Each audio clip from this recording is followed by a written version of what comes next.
Bonjour tout le monde. Donc, là, je fais juste une vidéo assez rapide, je pense. Donc, désolé pour la qualité de la vidéo, mais je suis vraiment mal équipé. Enfin, et donc, je fais juste une vidéo courte là, pour mettre en garde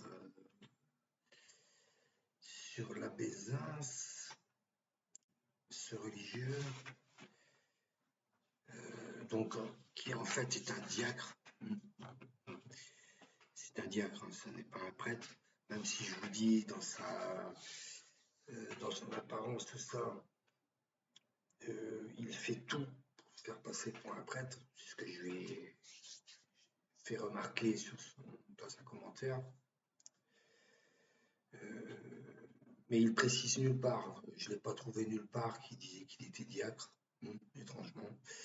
Donc quand j'ai dialogué un peu avec lui,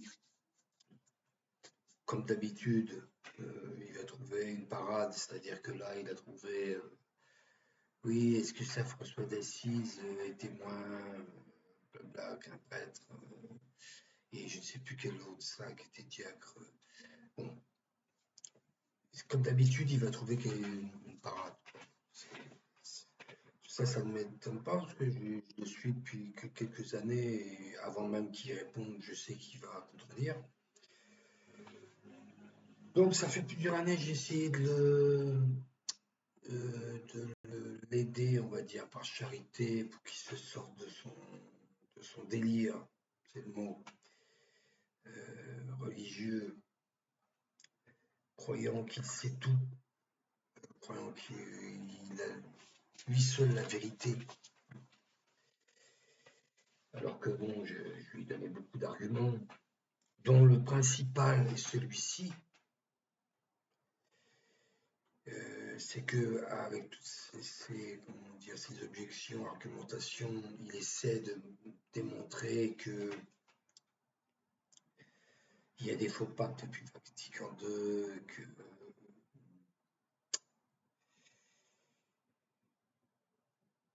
que l'Église est une imposture actuelle, prenant les paroles de la Vierge Marie, Père à la fois et tu viens dans le siège dans l'Antéchrist, etc. Donc, il va faire tout un méli-mélo comme ça, d'événements, de prophéties, de docteurs de l'Église, souvent il reprend Saint-Philippe, oui, je crois. Et comme ça, il fait une mixture et puis il fait sa propre sauce et il trouve une solution à chaque fois, à chaque contradiction qu'on lui donne. Et c'est impressionnant. C'est impressionnant parce que là, il surpasse et c'est fort. Il surpasse M. Arnaud Dumouche. Il faut y aller, hein, parce que M. Arnaud Dumouche, lui, il est quand même. Alors, c'est un peu le même style de manipulateur. C'est-à-dire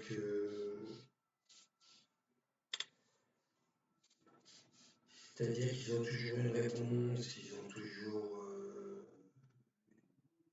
force de conviction, on va dire, manipulatrice, jamais tort. Donc, dans ces points-là, ils se sentent, mais la Bézins, lui, c'est encore un niveau au-dessus, j'ai l'impression. Alors, est-ce que c'est pathologique? Que Monsieur Dumonge, bon, lui, c'est complexe aussi. J'ai déjà vu dans certaines vidéos. Je ne sais pas s'il est 100% de mauvaise foi ou ça m'étonnerait fort. Il est convaincu même de ses propres erreurs. Là, c'est différent. Par contre, de la Bézins, il est convaincu de ses erreurs. Il est absolument. Donc c'est là on peut passer au stade médical,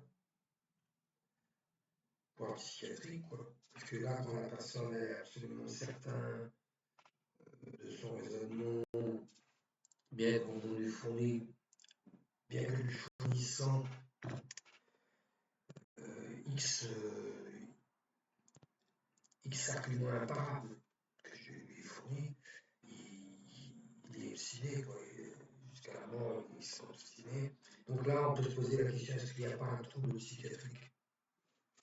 Et justement, je vous m'en garde, c'est pour ça qu'il a raison de cette vidéo, c'est que je vous m'en garde pour cette personne-là, parce que euh, je pense, parce que c'est un métis, la Bézins, et la Bézins, il n'y a pas de racisme du tout là-dedans. Il n'y a que, comme je l'ai vu dans ma vidéo, chez certaines personnes, le métissage des troubles mentaux. Je l'ai constaté, hein, c'est une expérience très longue sur le terrain, donc dans la pratique, sur Internet, j'ai vu quantité d'exemples, dans les faits divers, travailler le sujet, travailler, examiner, creuser, chercher, réfléchissez, méditer, et vous parviendrez à la même conclusion que moi, c'est qu'il y a certains métis.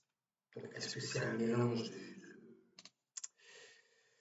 génétique incompatible qui créerait des désordres psy, mentaux, quoi? Eh bien, ce n'est pas impossible. Je ne peux pas le dire avec conviction, puisque il n'y a pas d'études scientifiques là-dessus, mais les faits sont là. Et vous voyez des crimes abominables parfois, quantité de crimes que j'ai vus. Vous verrez, par exemple, il donne 35 coups de couteau. C'est normal. Est-ce que c'est normal de donner 35 coups de couteau? Si vous donnez déjà quelques coups de couteau, vous savez que la personne va probablement décéder assez rapidement. Mais quand vous donnez 35, 40, comme ça, et au-delà, plutôt c'est que là, il y a quelque chose. Il y a quelque chose qui ne va pas. La personne n'a pas aucune lucidité sur la gravité de son fait. Et elle arrive comme ça.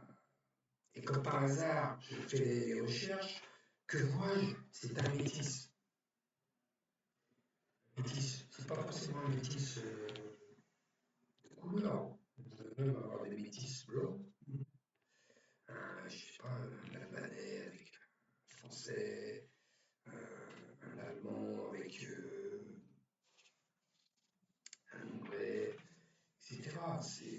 Même si, hélas, il y a beaucoup de personnes aussi, souvent, ça se rapproche plus des fois de couleur, hein, pour dire ce qu'il est, mais métissé. Okay. Faites des recherches, travaillez, posez, vous verrez, c'est factuel, et moi je n'invente rien. Si ça n'était pas, je ne dirais pas. Évidemment, ça n'est pas 100% ça. Évidemment, ça n'est pas tous les crimes abominables sont faits de métis non plus. Non, je dis qu'il y a une grande proportion, une majorité de crimes abominables qui sont le fait de métis. Voilà, donc on peut se poser des questions. Pourquoi la science ne travaille pas sur le sujet? Est-ce que cette incompatibilité génétique éventuelle possible ne créerait pas ces personnes déséquilibrées?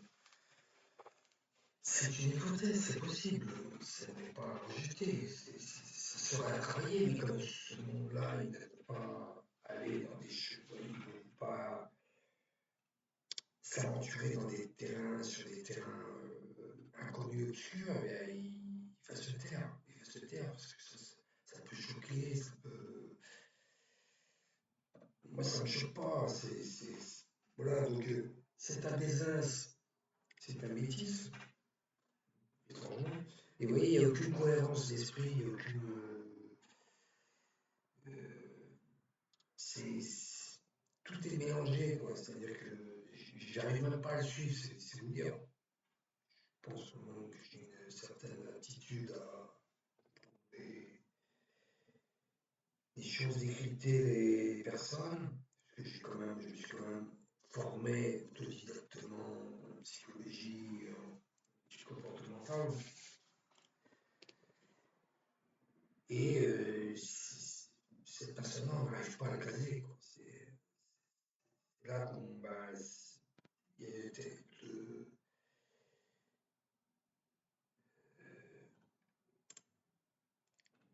il y a l'option pathologique qui peut rentrer en compte, qu'il ne faut pas mettre à l'écart. Et j'ai l'impression qu'il rentre dans ce cadre. J'ai eu beau essayer, donc l'argument que je vous parlais tout à l'heure, c'était dès lors même qu'il aurait raison dans son délire, parce que rien ne tient debout. C'est tellement long que il me faudrait une vidéo de 5 heures, 6 heures, 7 heures, 8 heures, 10 heures, pour démonter toutes ces vidéos-là qui fait.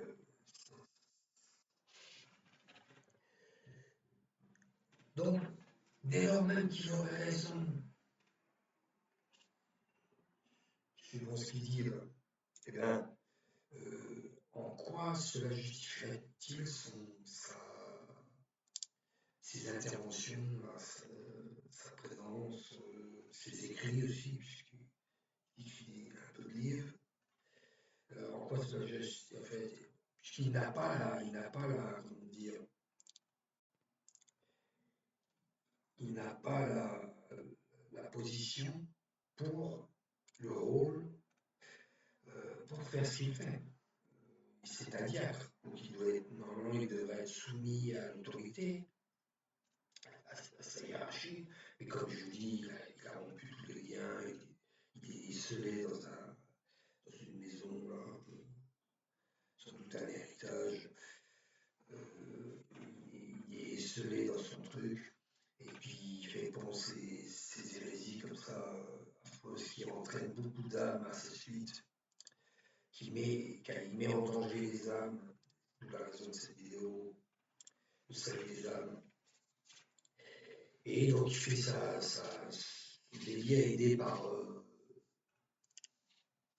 des gens qu'il a réussi à séduire finalement, qui sont venus à lui, qui lui ont proposé de l'aider, là, les deux personnes.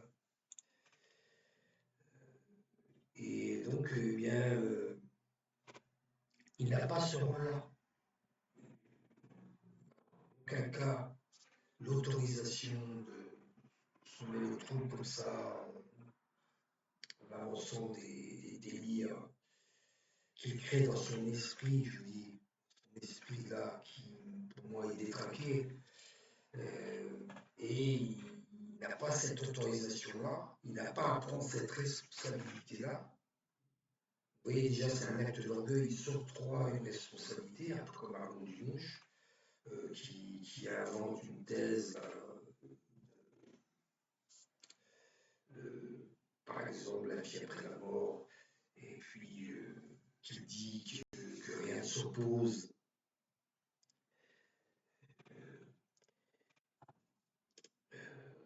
Rien ne s'oppose, mais comme je dis dans une vidéo, rien n'est validé non plus.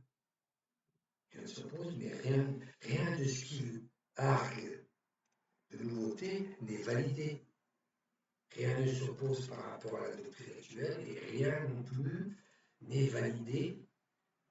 Rien de nouveau de ce qu'il avance n'est validé non plus. Vous voyez. Donc, il va d'un côté, par contre, bien insister sur le fait que rien ne s'oppose, mais il ne dira pas que rien n'est validé non plus. C'est la manipulation. Et donc, bah, cet Amézas, c'est toujours pareil, c'est pour moi, c'est pathologique. Donc, pathologiquement, il reste campé dans ses positions et il sème comme ça de la division, ce qui est pire. Donc, qu'est-ce qu'il fait de l'évangile? fait de la parole de Jésus dans Saint Jean, qui insiste bien sur l'unité, le scandale de la division. Il fait quoi de ça? Il n'y a pas pire que lui, il n'y a pas plus diviseur que lui, il n'y a pas plus divisé que lui. Il est seul dans un truc. Seul contre tout le monde, la terre entière,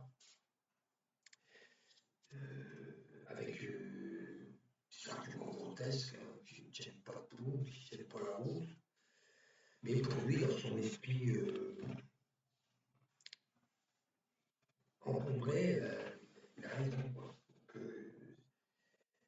ce que je vous dis, c'est écoutez plus cet individu-là qui devrait être excommunié, clairement. Cette personne-là, elle doit être excommuniée. Il l'est de facto, de toute façon. Là, il l'est, puisqu'il s'oppose au pape depuis Jean 23, il affiche que c'est des faux papes. Ça, c'est des racontismes. Mais même pas, il me semble, hein, parce que j'ai pas, c'est tellement du délire dans sa tête qu'il me semble même que c'est des racontismes, il ne l'agrée pas. Il a trouvé un autre délire et il a trouvé encore une hérésie encore plus subtile. Et donc, cette personne-là, elle est excommuniée de toute façon. Excommuniée clairement. Et donc, je mets en garde toutes les personnes, puisque cet abbé Guy Pagès, avec qui je suis rentré en contact, n'a pas voulu s'en occuper. Je lui ai pourtant dit de faire une vidéo pour essayer de le ramener à la raison. Il n'a rien fait. Dans sa perfection, il y a tellement d'omissions que ne voit pas qu'il n'est pas parfait. Donc, moi, je me charge, je me dégage, comme le dit Jésus, on garde à vous-même si ton frère a péché hors eux. Ça concerne la communauté des chrétiens. Je m'acquitte de ce devoir. Et deuxième point, j'essaie d'éloigner toutes les âmes qui font confiance à cette personne-là. Et d'ailleurs, toutes ces âmes-là, c'est des faibles. C'est des faibles théologiquement faibles, faibles intellectuellement, naïfs. Tout son public, tout son public sont des laïcs de toute façon. Ce sont des laïcs qui n'ont pas aucune formation, quoi, de base même. Et puis qui parce que justement, ils trouvent en lui une sorte d'appui, parce que eux-mêmes sont évidemment soit sédévacantistes, soit opposés au modernisme de l'Église, toutes les déviances qu'il peut y avoir, et bien, ce qui n'exclut pas du tout, c'est effectivement, il faut un raccourci comme ça. Parce qu'il y a des choses mauvaises qui ont apparu dans l'Église, ils rejettent Vatican II. C'est stupide. C'est encore un raccourci complètement. Dieu peut très bien avoir décidé Vatican II ce qui est, par rapport au temps moderne qui est arrivé. Et après, les hommes ont dévié eux-mêmes, ont dévié par leur comportement, leur relâchement, leur irrévérence dans l'Église. Ils ont fait eux-mêmes ce que le Vatican II ne disait pas du tout. Et voilà, et après, ça s'est relâché. Et puis eux, ils accusent Vatican II que cela. Et où voyez-vous ce qui se passe dans l'Église, là, dans Vatican II? Non, vous voyez, il faut bien faire la part des choses, distinguer les choses, méditer, réfléchir, et on trouve la vérité. Il n'y a pas besoin de partir dans des thèses complotistes religieuses, internes, je parle, pour trouver une solution intellectuel, non, voilà, donc cet individu-là, la désince métisse, euh, prend, séduit des esprits faibles, naïfs, pour les ramener à lui, et eux, ils tombent dans le piège. Ils tombent dans le piège, là, ils s'écartent encore plus de l'Église, puisque je vous dis, ça correspond à leur état d'âme, c'est-à-dire que eux, n'acceptant plus l'Église actuelle, eh bien, ils se disent, tiens, voilà, ils trouvent un bon terrain, hein, un bon terreau, on va dire, croient aussi dans leur erreur, et puis je vois bien dans les commentaires, ils disent merci, vous avez raison, vous êtes la voix qui crie dans le désert. Non, non, non. Non, c'est pas la voix qui crie dans le désert, c'est pas ça Jean-Baptiste.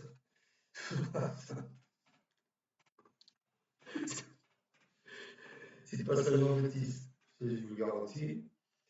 Et donc je vous dis de vous éloigner de cette personne-là, de ne plus avoir aucun contact avec lui, comme dit saint Paul.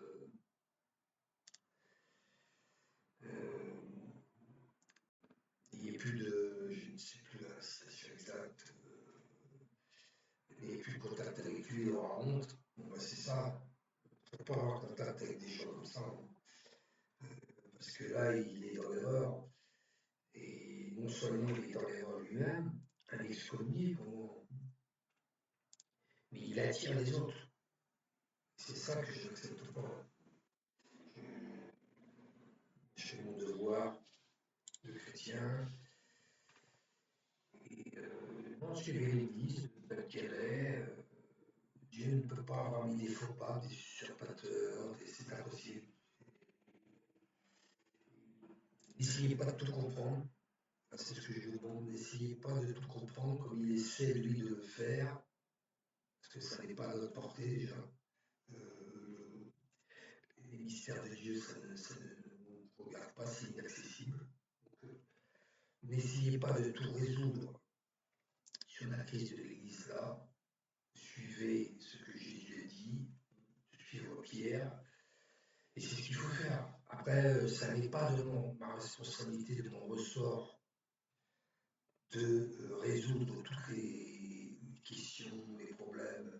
Ça n'est pas de mon autorité d'ailleurs, ça n'est pas ma mission, ça n'est pas mon devoir. C'est à ceux à qui la tâche incombe, c'est-à-dire, par en premier lieu, aux évêques, cardinaux évêques. C'est à eux que Dieu a délégué ce pouvoir, donc c'est eux qui doivent agir, faire leur travail. Ça n'est pas à moi de le faire, ça n'est pas ma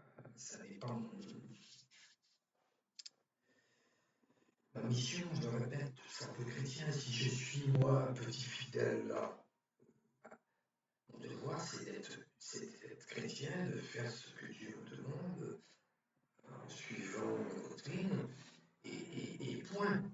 Il n'y a pas à aller au-delà, c'est de l'orgueil le reste. C'est ce que fait ce diacre Zins, c'est ce que fait ce diacre Zins, hein, je répète bien, ce diacre Zins, c'est-à-dire qu'il prend des responsabilités qu'il n'a pas endossées à prendre, par orgueil, et il se lance comme ça dans une cavalcade, une croisade issue de son esprit, là, toc toc toc, qui mélange quelques petits brides de vérité par-ci, et puis un amas d'erreurs à côté.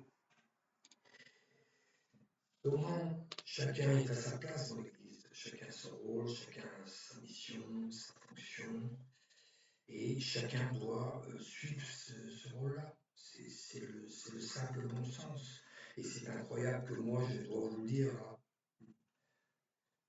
Donc désabonnez-vous de sa chaîne et ne parlez plus de lui à personne. Il en aura honte, il finira peut-être par changer et rejoindre